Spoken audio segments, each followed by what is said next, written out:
سلام كبراتن فتواتن بيتسابنا زي جامعة ميديا نمدبنا لايك شيرنا قبركم كتبكترون عدمنا نزي channel حدش تزقونكم دما سابسكرايب ومكبار بيتسابنا قنوم نتوبنا زلهم كل عينة دقاف قبل بنمسكن نابتي زحزنا لكم أدتاوي حابريتاقن حالف اتي فلما يحابريتنا كبراتن فتواتن بيتسابنا بزعرام مكتل بريزيدنت تقراي ايتي امان يلسفان زبالو زملكت حواليتا يوم مكتل بريزيدنت تقراين كومودمان حلافي بيرو فتح تقراين زخونو ايتي امان يلسفان عبد سومنزي تنكرر زخونو صحفات ويدمام تنكرر زخونو مدبات كمزلو يوم ناقلت وزركابهم سلازي اتم بايتي امان يلسفان زقلت وزلو بتعمي تنكررات زبالو حساباتنا نباهم كنبل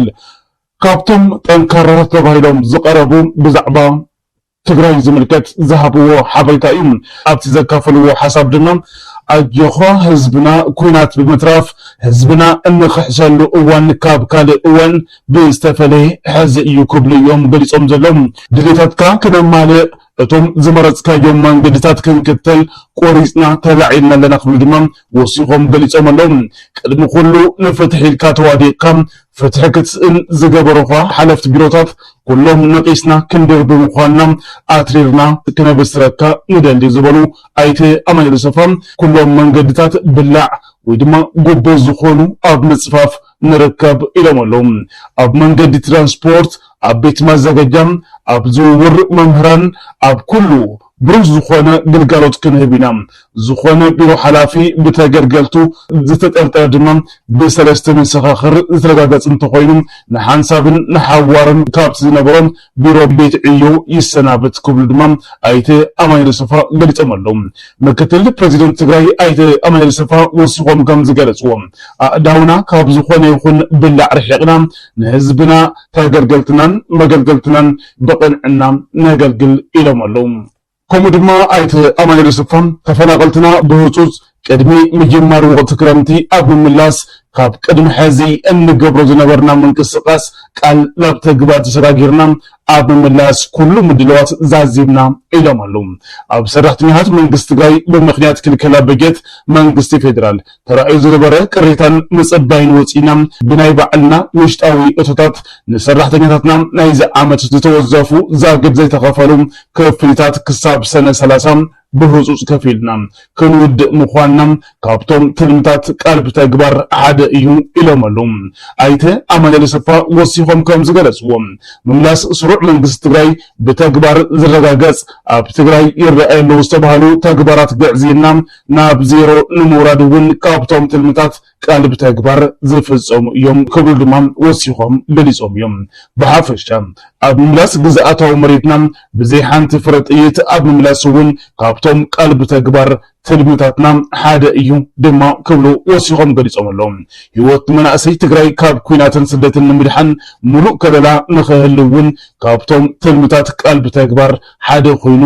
ሙሉእ ሰላም ንኽሰፍን እውን ሓያሎ ፃዕርታት ኣብ ምግባር ንርከብ ክብሉ ድማ ኣይተ ኣማን የሱፍ ወሲኾም ሓቢሮም እዮም بتمسسالي ايت امان يلسف كم زغلصوم ناب زملكتو كل حزي تمالي ايكونن ابزبل صحفهم كم زكافلوم كم تمالي تلماميس كم محلاف حزبي ان نبع مقصل ابزي نقصللو قيح مسمر زخونم ريقا زي يحلف تكبارات غعزينا اب مفتاح ناي قدماي تلمتات قلب تكبار حاد ايو اليوم يوم اب كلهم بيروتات لحساسن سرعات اوديتن مغبار كابتوم تلمتات قلب تكبار ኮይኖም እዮም ዝኾነ ቢሮ ሓላፊ ብጉጅለ ይኹን ብውልቅም ናይ ህዝብን መንግስትን ገንዘብ ኣብ ዘይምውዓሉ ክውዕል ዝገበረም ብሕጊ ዝምርመር ኮይኑ ብዘይ ዝኾነ ቅሬታ ካብ ስራሕ ከም ዝሰናበት እውን ሓቢሮም እዮም ብመንገዲ ትራንስፖርት ዝተሰብሰበም ገንዘብ ዝጭበርበረም ብሕጊ ተራእዩ ካብ ስርሑ ብቋሚ ይባረር ካብ ድርጅታት ብመልክዕ ሓገዝ ናብ ትካላት ኣካውንት ኣታው ዝኾነ ጥረ ገንዘብ بجزاوي أبناء ولك أكاونت دسنحم كاب قوامي مهيئو نتخططالي شدشت ورحين 50% تقصيعو بحقي يحتت دمام ኢሎም እዮም ኣብ ስርዓት ዕድጊት ካብ ፕሮፎርማ ወፃኢ ዝገዝአን ክግዛእ ዝኣዝዝን ቢሮ ሓላፊ ካብ ስሩዕ መሃይኡ ተኸታታሊ 6 ወርሒ 50 ሚእታዊ ተቐፂዑ ብሕጊ ይሕተት ኣብ ኣክራፍላ መሃያ ካብ ዝተነፀረ መኽፈሊ ሰሌዳ ሓሊፉ ዝኸፈለ ክዘናጋዕ ዝገበረ ቢሮ ፋይናንስ ናይ 3 ወርሒ መሃያ ተቐፂዑ ናይ መጠንቀቕታ ደብዳቤ ካብ ኣመሓዳሪ ተዋሂቦም ካብ ዝኾነ ጥቕሚ ንሓደ ዓመት ክእገድ ይግበር ብጥዋፍ ንስዋዕት እንትንዝክር ንህልዋት ድማ ብቕንዕና ንምግልጋል እዩ ክብሉ ድማ እቲ ኣማኑኤል ሰፋ ጠንካራ ዝኾነ መልእኽቲ ኣሕሊፎም ኣለዉ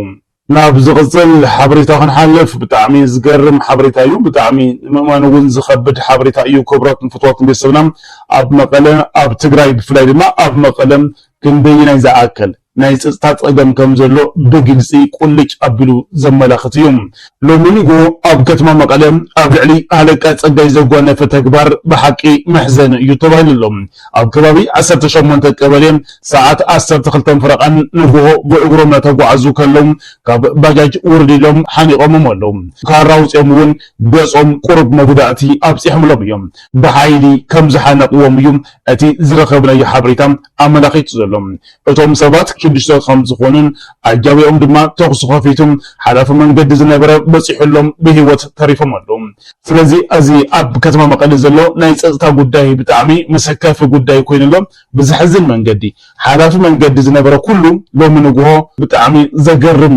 ኣጋጣሚ እዩ እዚ ሎማዓንቲ ንግሆ 12 ፍረቓን ንግሆም ብእግሮም ወክ እናገብሩ እናሃለዉ ብለያቡ ወይ ድማ ካብ ባጃጅ ብዝወረዶም ገበነኛታት እዮም ጉድኣት በፂሖም ዘሎም እንተኾነን ኣለቃ ፀጋይ ሕዚ ብሂወት ተሪፎም ኣለዉ ከምኡ ድማ ኣብ ነብሶም እውን ዘስክፍ ወይ ድማ ንሓደጋ ዘቃልዕ ጉድኣት ከም ዘይበፅሖም እዩ እቲ ዝረኸብናዮ ሓበሬታ ዘመላኽት